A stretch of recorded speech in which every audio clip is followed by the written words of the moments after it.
Assalamualaikum. Halo teman-teman. Perkenalkan, nama saya Fatrah Aulia Rabila dari Fakultas Agama Islam Prodi PGMI. Nah, video ini dibuat untuk memenuhi tugas akhir semester genap saya dengan menjelaskan edukasi permasalahan-permasalahan di sekolah dasar mengenai aspek sosial. Nah, jadi kan saat ini tuh kita menyadari nih bahwa pendidikan tidak cukup hanya untuk menekankan pada kemampuan belajar, membaca, lalu menulis, terus berhitung juga. Tapi anak-anak kita juga harus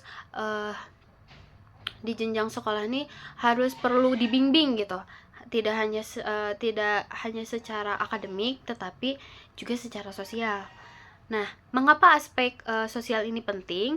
Karena pada usia sekolah dasar, anak-anak mulai belajar mengenal lingkungan luar, berinteraksi dengan teman sebaya, lalu dan membentuk kepribadian seperti itu.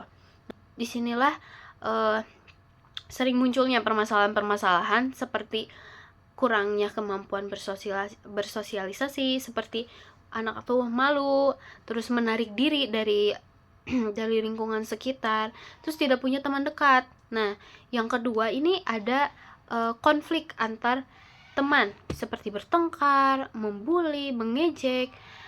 Seperti sekarang kan lagi maraknya pembulian ya.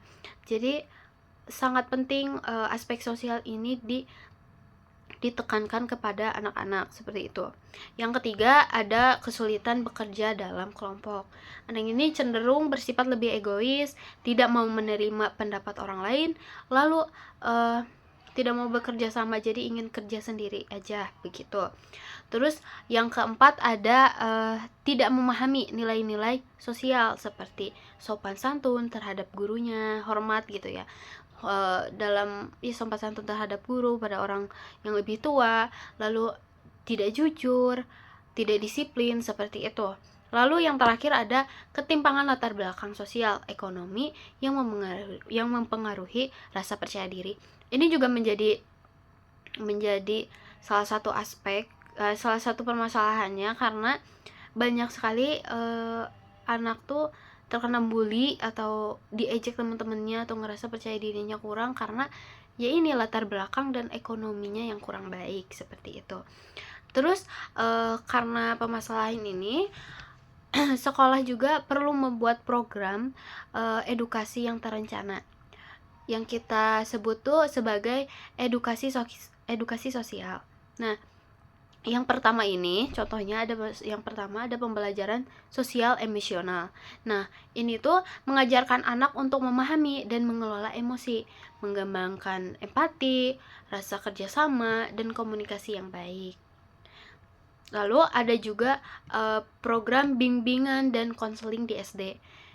Seperti kegiatan rutin, seperti konseling kelompok, diskusi di kelas, atau bermain peran role play untuk membahas masalah sosial anak. Terus juga memberi ruang kepada siswa untuk mengekspresikan masalah yang mereka hadapi seperti itu. Yang ketiga, ada kegiatan ekstrakurikuler dan kerja kelompok. Nah, ini tuh untuk melatih anak dalam kebersamaan, tanggung jawab, dan saling menghargai. Contohnya seperti ekstrakurikuler pramuka, kegiatan seni, olahraga tim, dan juga kayak organisasi di kelas gitu.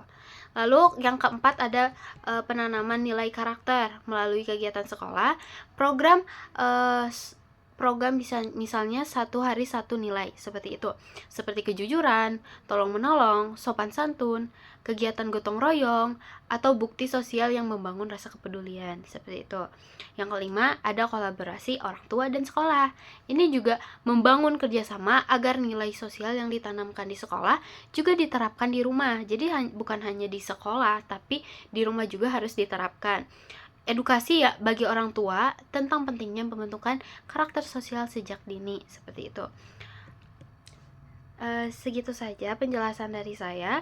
Semoga menjadi manfaat dan dapat dicerna dengan baik, dipahami dengan baik. Mohon maaf jika ada kesalahan. Terima kasih sudah mendengarkan. Assalamualaikum warahmatullahi wabarakatuh.